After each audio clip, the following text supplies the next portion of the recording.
La la la la la la la la la la la la la la la ok ឥឡូវនេះវាចាញ់ហើយបងប្អូននេះបត់កំឡោះស្រុកស្រែវ៉ាន់ថាន់ជាមួយនឹងវ៉ាន់ដាអានេះគឺយើងអាចចូលទៅគឺចូលទៅក្នុង YouTube នឹងតែម្ដងអានេះគឺជា Galaxy A56 ហើយនេះគឺជា Galaxy A36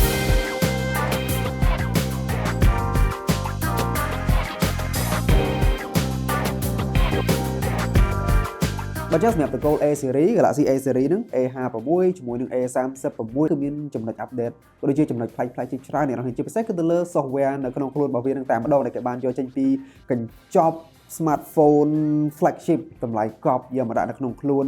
ទូរស័ព្ទដែលមានតម្លៃក្រោម$500នេះឲ្យយើងប្រើប្រាស់បងប្អូនអញ្ចឹងបើមើលទៅលើរូបរាងរបស់វាដំបូងណាអញ្ចឹង smartphone ទាំងពីរ model នេះវាមើលទៅសឹងតែដូចគ្នាហើយបងប្អូនទាំងរូបរាងវ៉ាន់ជុំវិញសងខាងទាំងទម្ងន់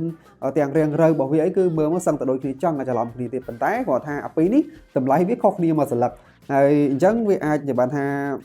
វា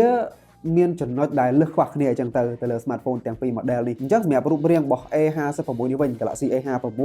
វ៉ាន់ជុំវិញរបស់វាគឺធ្វើមករាងកោងជាប្រភេទ alloy ញោមមើលមកគឺស្អាតមែនទែនកាន់មកហឹបដៃតែម្ដងអ្នកនរគ្នាខ្នងក្រោយរបស់វាគឺជាប្រភេទ Gorilla Glass Victor Plus ទាំងអេក្រង់ក៏ដូចគ្នាដែរស្របការពារទៅដោយ Gorilla Glass Victor Plus ដូចគ្នាតែគាត់ថាកងកាមេរ៉ាខាងលើនេះ lens មួយគឺមានកញ្ចក់ក្របមួយដាច់ដライពីគ្នាអញ្ចឹងទៅវាខុសពី A36 នេះយើងអាច note សម្គាល់បានខាង lens ខាងលើនេះគឺគេដាក់បិទកញ្ចក់មកប្រទះពីលើនឹងទៅវាអត់នៅដាច់ពីគ្នាដូច A56 ទេបងប្អូនហើយវ៉ាន់ជុំវិញរបស់វានេះគឺជាប្រភេទ plastic ប៉ុន្តែគាត់ថាខ្នងក្រោយរបស់វាគឺ Gorilla Victor Plus ដូចគ្នាអេក្រង់អីគឺដូចគ្នាបងប្អូនទម្ងន់វាក៏ផាក់ផែគ្នាដែរអានេះគឺអត់មានការបន្ថែមមកជាមួយនឹង slot SD card មកជាមួយទេបងប្អូនអានេះគឺយើងអាចដាក់ SIM បាន slot ដាក់ SIM បានអញ្ចឹងណាអញ្ចឹងទៅលើអេក្រង់របស់វានេះគឺទំហំ 6.7 អ៊ីនជាប្រភេទ Super AMOLED កម្រិតបង្ហាញ Full HD Plus ដែលយើងអាចមើលរឿងឬក៏មើលវីដេអូផ្សេងៗបានកម្រិតច្បាស់ល្អទឹកពណ៌វាចេញមកគឺបានដិតច្បាស់ស្រស់មែនទែនបងប្អូនទាំងអស់គ្នាហើយចំពោះអេក្រង់របស់វានេះគឺវាមានកម្រិតជះពន្លឺចេញមកក្រៅដល់ទៅជិត 2000 nit អានេះ 1900 nit បងប្អូនអញ្ចឹងយើងអាចមើល indoor ក៏ដូចជាមើលនៅ outdoor អីមិនបាច់ភ័យថាវាចាំងថ្ងៃដែលយើងពិបាកនៅក្នុងការមើលទេអានេះគឺយើងអាចមើលបាន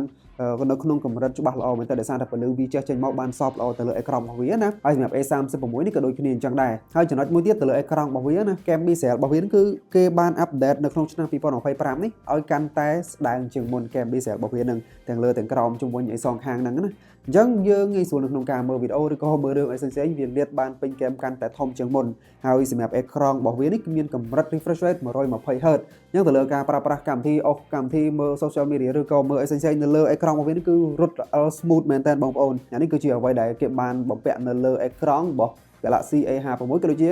Galaxy A36 នេះបងប្អូនហើយចំណុចមួយទៀតដែលពិសេសជាងគេនៅក្នុងខ្លួនរបស់វាទៅលើ spec របស់វាណា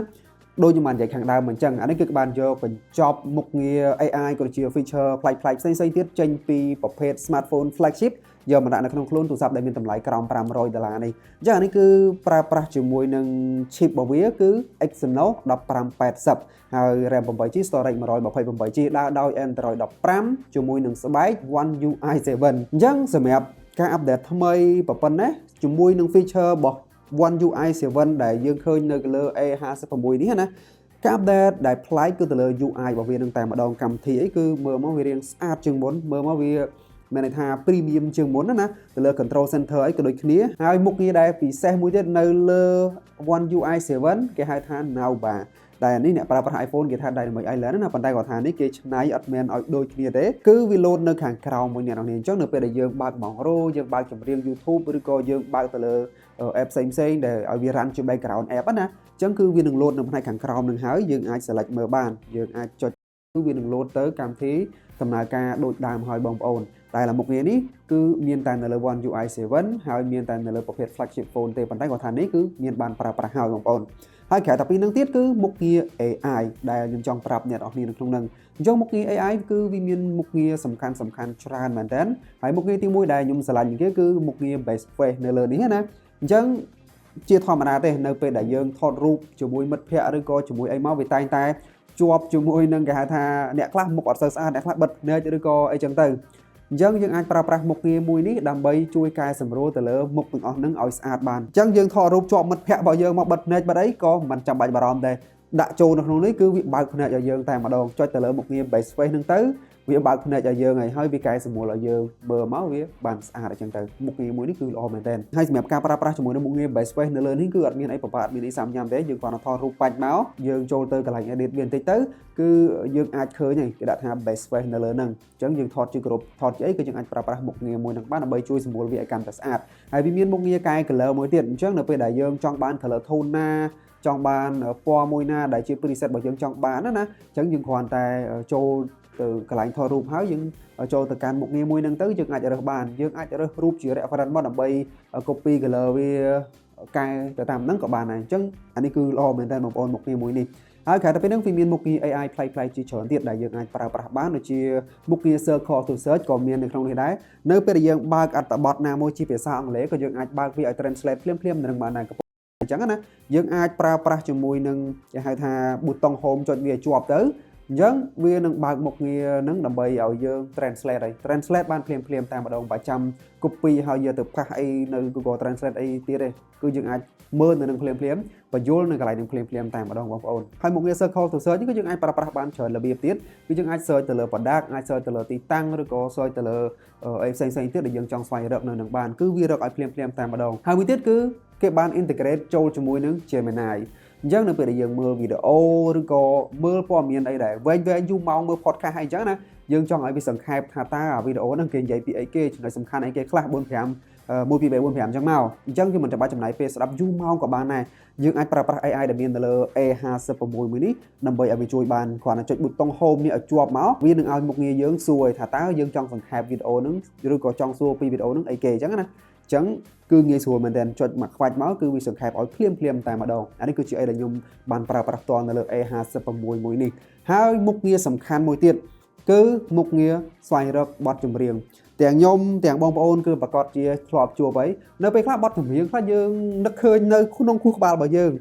đăng thả bọt chùm riêng nước vía melody mới cho em mới chẳng tờ thơ sẽ lại chẳng tờ vận tái dương đăng thả nước chừng nón chương ấy kế tề chân vi bảo bạn nó không ca xoay rập chùm nón chương mà đèn hay ở lại bách bà rau mấy tiền đấy đại sa tay nữa cứ cái ban đường vẽ máu cho mùi nó một nghe mùi nước là bây giờ thôi càng xoay rộng người chùa giống như mình ta cho mùi nó một nghe xoay rộng bắt chùm riêng ở nào thì mơ tay mà đón mới chạy xa đành thèm bắt đầu chứ mà sao bây giờ trong đăng bắt chùm riêng này mỗi trong đăng chờ nóng chướng này bắt chùm riêng nó biến là vơ chọc cô ba vào nhóm đăng tay mà đón giống trong rau bắt chùm riêng tiếp bị sạt mùi đài quạt chiếng là tay quả thay nhưng mà đăng chờ nóng chướng ấy nhưng còn là cho một tông hôm đi mau chơi chọp trong máu này bà chấn bông ôn đừng khơi như này logo music nứng ôn còn là chơi lên đừng màu ở lấy dùm xạ xoay rộng mùi tam dạ ca và tranh tất đom bao nhom và tranh cho mùi nước mè đi bao nhom mà lấy xạ mùi mong đắp vì mùi nước kia for mùi nước club yeah mùi chân thì nâng Ricky mìa rong ba rong pub ok ở lấy vì tranh nhân một bộ này phải đi out nào anh ấy nhung chuyện chi lyric ra mà đó nè bà sao này không cả này nhung chạm tập phần năng nhưng mà đang thay cho nó chân ấy kia lấy gì khoản là chuyện phần năng tới cứ vì tranh màu này phải đi out nào chẳng link thì cho YouTube vậy ba lạiยังซ้ำ option ที่บางคนปะตายก็ทำมันเป็นchia lyric บาอีกมนต์ទៀតណាอันนี้គឺខ្ញុំបញ្ចេញជាសំឡេងទៅតាម melody ទៅតាមបទចម្រៀងតាមម្ដងចង់ដឹងថាវាអាចស្វែងរកបានអត់ទៅតាមសំឡេងចេញពីមាត់របស់ខ្ញុំណាអញ្ចឹងឥឡូវខ្ញុំធ្វើការចុចប៊ូតុង home មកបន្តមកទៀតចុចទៅលើ icon music នេះហើយចាប់ផ្ដើមបញ្ចេញសំឡេងយកតែម្ដងឥឡូវខ្ញុំបញ្ចេញសំឡេងបទមួយ la la la la la la la la la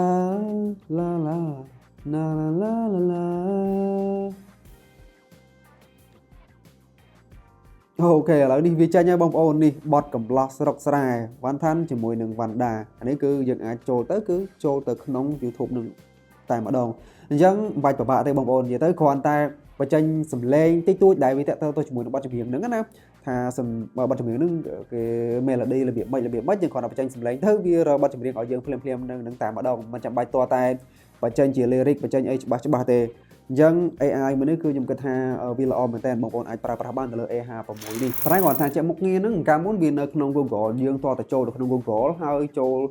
ទៅ search បទចម្រៀងអីចឹងទៅប៉ុន្តែឥឡូវនេះយើងមិនចាំបាច់ចូលទៅអីញ៉ៃទេដោយសារតែគេបាន integrate វាបញ្ចូលនៅក្នុងនេះហើយអញ្ចឹងយើងគ្រាន់តែចុចប៊ូតុង home នោះបាច់មកគឺវាមុខងារហ្នឹងឲ្យយើងស្វែងរកហើយបងប្អូន ចឹងគឺងាយស្រួលមែនទែនទៅលើមុខងារមួយនេះហើយចំណុចពិសេសមួយទៀតក្រៅតែពីវាមានមុខងារ AI ក៏ដូចជាមុខងារប្លែកៗដើម្បីប្រើប្រាស់ច្រើននៅក្នុងខ្លួនរបស់វានេះ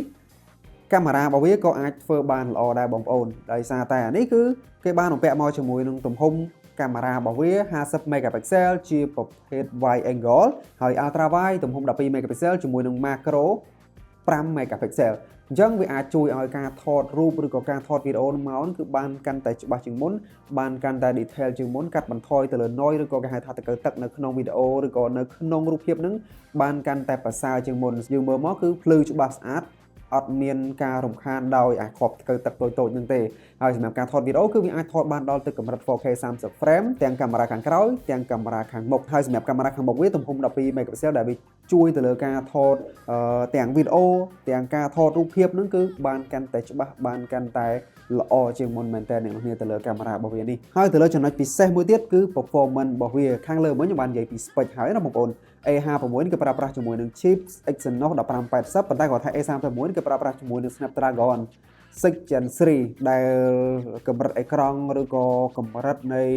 ល្បឿន refresh rate របស់វាគឺប្រហែលគ្នាទាំងអស់អញ្ចឹងទៅលើការតេស្តហ្គេមអញ្ចឹងគឺវាអាចរត់បានជាមួយនឹងកម្រិត refresh rate បានខ្ពស់មែនទែនក៏ដូចជាកម្រិតនៃ graphic នេះគឺបាន high មែនទែនបងប្អូនដែលយើងអាចធ្វើការលេងហ្គេមធំៗនឹងបាន smooth ល្អហើយវាផ្ដល់មកជាមួយនឹងគេហៅថាកម្រិតនៃសីតុណ្ហភាពនឹងមិនសូវជាជះកម្ដៅខ្លាំងមកក្រៅទេអញ្ចឹងគឺវាជួយឲ្យយើងលេងបានយូរម៉ោងអត់ធ្លាក់ frame rate ទេហើយអានេះគឺជាអីដែលខ្ញុំបានតេស្តផ្ទាល់នៅលើ Galaxy A series នេះហើយក្រៅពីការលេងហ្គេមក៏ខ្ញុំបានប្រើប្រាស់ជាមួយនឹងការថតវីដេអូឬក៏ការកាត់វីដេអូអីតិចតួចទៀតមើល social media ផ្សេងៗទៀតគឺអានេះគឺវារក្សា performance វាបានល្អជាពិសេសទំហំថ្មរបស់វាធំ 5000 mAh បងប្អូនអញ្ចឹងវាអាចជួយឲ្យបងប្អូនអរគ្នាប្រើប្រាស់ទៅលើកិច្ចការងារបានយូរម៉ោងមែនទែនបើសិនបើយើងប្រើប្រាស់ទៅលើកិច្ចការងារធម្មតាអស់មើល social media TikTok Facebook YouTube អីចឹងណាអានេះគឺកាន់បានយូរម៉ោងមិនបាច់ភ័យបារម្ភថាបញ្ចូលផឹកទៅថ្ងៃឡើងទៅបញ្ចូលទៀតអីអត់ទេអានេះគឺជាបទពិសោធន៍ផ្ទាល់របស់ខ្ញុំប្រើប្រាស់ណាព្រោះខ្ញុំបានតេស្តជាមួយនឹងកិច្ចការងារច្រើនដែរការថតរូបការថតវីដេអូឬក៏ការមើល social media ការលេង game អីតិចតួចអានេះគឺវាអាចរត់បានបងប្អូនហើយអ្វីដែលកាន់ពិសេសនៅលើនេះគឺវាអាចរក្សា performance បានល្អបាទអញ្ចឹងអរគុណសម្រាប់ការតាមដានវីដេអូមួយនេះហើយជួបជាមួយខ្ញុំបាន background នៅវីដេអូក្រោយទៀតបាយបាយ